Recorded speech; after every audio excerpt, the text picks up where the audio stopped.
soo dhawaada jaalayaal teamkan waa sideman maanta waxay sameynayaan challenge lagu magacaabo split or steal haddaan wax yar idinka fahansiiyo qaabka uu challenge-gan u dhacayo waxaa meesha ku tartamaya 6 qof oo ka tirsan teamka sideman mar walba waxaa la agdhigi doonaa kubado xiran kubadahaas waxaa ku dhex qoran lacag ama killer ninkii helaa killers badan gameka wuu ka baxaya waa haddii ay iyaga dhan u codeeyaan inuu killer yahay si aad si fiican ugu sii fahantaan aan u gudagalno muuqaalkeena maanta fadlan haddii aad nagu cusub tahay nagu soo biir oo channelka subscribe saar waxaan horey kuugu diyaarinay challenge kala xiiso badan si aad u daawato booqo channelka marka hore aan idin kala baro tartamayaasha kan waa Ethan Harry Josh Toby JJ oo loo yaqaano KSI iyo Vic guuleystaha tartankan wuxuu qaadan doonaa $100,000 bilowga ciyaarta qof walba waxaa la siin doonaa 2 kubad mid ayuu si cad u soo bandhigi doonaa midka kalena isaga oo kaliya ayaa fiirin doona 12kaas kubadna 4 ka mid ah ayaa killer ah kubada koowaad Harry ayaa killer helay inta kale lacag ay heleen kadibna waxaa loo sheegaa in si qarsoodi ay u fiiriyaan qof walba wuxuu hubiyaa kubada kale ee u harsan kaliya hadda hal killer ayaa la hayaa saddex kale ayaana harsan markay hubiyaan waxa ugu qoran waxay awood u leeyihiin inay ka been sheegaan waxa ugu qoran ama ay run ka sheegaan kadib qof walba wuxuu u codeyn doonaa ninka uu uga shakisan yahay inuu killerka yahay ninkii tirada badan ay u codeeyaan ayaana tartanka isaga bixi doona xitaa haddii uusan wax killer ah haysan Vic wuxuu ku dhahaa ani killer ayaan haystaa oo ii qarsoon 2 killer kale ayaa jirta balse way ka been sheegaan dhammaantood oo waxay sheegaan inay lacago ugu qoran yihiin badankood Harry ayay ka shakisnaayeen maadaama uu horey killer u haystay wuxuu kaliya ku badbaadi karaa haddii uu killer haysto in qof kale si qaldan loogu codeeyo dood dheer iyo is-eedeyn kadib waxaa la gaaray waqtigii la codeyn lahaa markay bilaabatay in codeynta lasoo bandhigo Toby codkii ugu horeeyay ayuu helay mar labaad ayaa loo codeeyay codka saddexaad Harry ayaa helay codka afraadna Harry ayaa helay codka shanaadna Josh codka lixaadna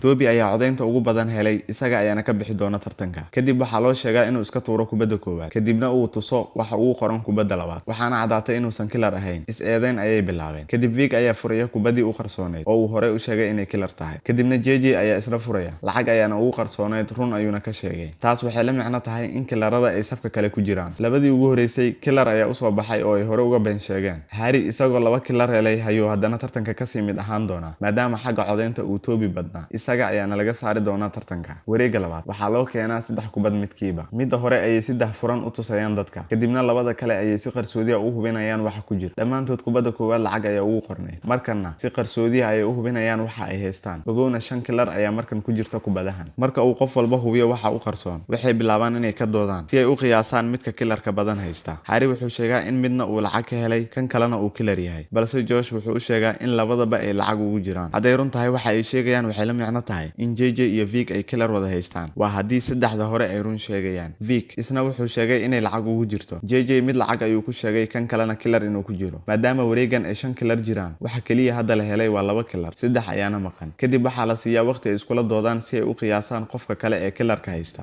dood dheer kadib waxaa loo sheegaa inay codeeyaan kadibna natiijada codeynta ayaa lasoo bandhigaa codka koowaad Josh ayaa helay codka labaadna Harry codka saddexaad Josh ayaa helay codka afaraadna Harry waxa hadda harsan kaliya waa hal cod taas oo la micno ah labadooda qofkii helaa codka shanaad ayaa gameka ka bixi doona Josh ayaana helay kubada koowaad ayaa loo sheegaa inuu iska tuuro kadibna kubada labaad ayuu furaa killer ayuuna noqday kubada saddexaad ayuu furaa haddana killer ayaa u soo baxday in la bixiyana sidaas ayuu ku mutaystay 2 killer ayaan hadda aragnay waxaa markaan la amraa inay kubadaha killerka ah ay furaan labadii hore u sheegtay inay killer haystaan Harry ayaa furay hal killer ayuuna haystaa si la mid ah JJ isna uu soo bandhigay killerka uu haystay sidaas 4 killer ayaa lagu hayaa hal ayaa harsan Ethan ayaana lagu amraa inuu furo maadaama uu horey u sheegay in labada kubad ee u harsan ay lacago ugu jiraan markuu furana sax ayay noqotay Vic ayaa la amraa inuu wada furo labada kubad ee u harsan labada kubad siduu sheegay ayay noqotay oo lacag ayaa ugu qorneyd markan JJ iyo Harry midkood ayaa haysta killerka harsan ogowna wareegii koowaad Harry ayaa haystay killerska ugu badan JJ ayaa lagu horeysiiyey lacag ayaana u soo baxday taas oo la micno ah in Harry uu mar kale haysto 2 killer kadibna Josh ayaa ciyaarta laga saaraa maadaama uu codeynta ugu badan helay wareega saddexaad 4 kubad ayaa midkiiba loo keenay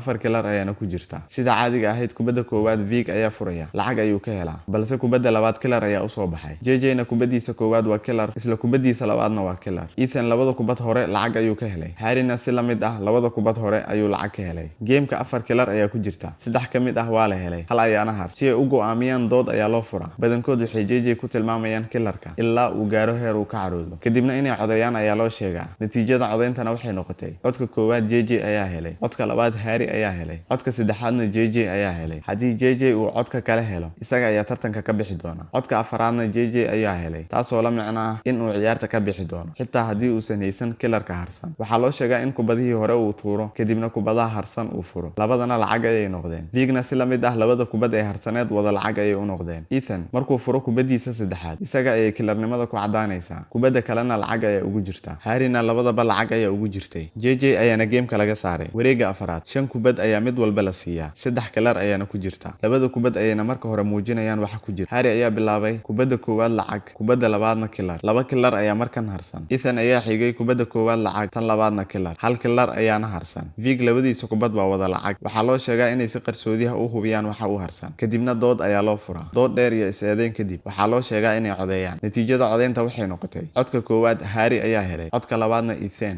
codka saddexaad qofkii hela ayaa bixi doona codka saddexaadna Harry ayaa helay isaga ayaana ka bixi doona ciyaarta Harry waxaa loo sheegaa inuu iska tuuro kubadihii hore kubadihii uu qarsoonaa wada lacag ayay ahaayeen Vig isagana si la mid ah wada lacag ayay noqdeen kubadihiisa taas oo la micnaa in Ethan uu haysto killarka xiga kubadaha kalena ay lacag ugu jiraan waxaa sidaas geemka looga saaraa Harry maadaama codeynta ugu badan uu helay waxaa hadda isku soo haray kaliya laba qofood waxaa la dhaxdhigi doonaa 11 kubad 3 killar ayaana ku jirta waxaa laga rabaa inay doortaan kubadda la tuurayo iyo midda la reebayo oo ay ku guuleysanayaan haddii loo diro kubadda uu ku guuleysan lahaa ee loo dhigayo inuu soo qabsado kadibna ay killar noqoto kubaddaas lacagta 100,000 ah way isdhimi doontaa Vicky ayaa bilaabaya waxaa loo diray inuu doorto kubadda la tuurayo mid ayuu doortay killar ayayna u noqotay wuuna badbaaday hadda 2 killar ayaa harsan Vicky ayaa mar kale loo sheegaa inuu qabsado kubadda loo dhigayo meesha lacag ayayna u noqotay markan waa Ethan kubaddii la tuuri lahaa ayaa loo sheegay inuu doorto lacag ayay noqotay balse nasiib xumo waa la tuuri doonaa mar kale Ethan kubaddii loo dhigi lahaa ayuu doortay lacag ayayna u noqotay Vicky kubad la tuuro ayaa laga dalbaday inuu soo qabsado lacag ayayna noqotay waana la tuuray midii loo dhigi lahaa ayuu doortay lacag ayayna u noqotay Ethan waxaa loo diray kubaddii la tuuri lahaa killar ayayna noqotay hal killar oo kaliya ayaa harsan kubaddii loo dhigi lahaa ayuu soo doortay lacag ayayna u noqotay Vicky ayaa markana dooranaya kubadda la tuuri lahaa balse lacag ayay noqotay laba kubad ayaa harsan mid waa killar midna lacag ayaa ku kaydsan Vicky kubadda loo dhigi lahaa ayuu doortay nasiib xumo killar ayay ka noqotay sidaasna lacagtii 100,000 ahayd waxay isku bedeli doontaa $10,000 Ethan kubaddii la tuuri lahaa ayuu soo doortay lacag ayay noqotay ugu dambeyn hal killar ayaa lagu soo daraa hal mar ayay wada furi doonaan haddii ay isbilid wada doortaan lacagta way kala qaybsan doonaan haddii ay stiil wada doortaanna labadoodaba waxba ma heli doonaan balse haddii midkood uu stiil doorto midka kalena uu isbilid doorto midkii stiil doortay ayaa heli doona lacagta oo dhan waxaa loo sheegaa inay hal mar wada furaan markay wada fureenna Vig ayaa guuleystay oo stiil ay u soo baxday halka Ethan uu wax la'aan bixi doono maadaama uu isbilid helay sidaas ayuuna kusoo gabagaboobay challenge-ga fadlan haddii aad ka heshay muuqaalka like noo saar mahadsanid jaalle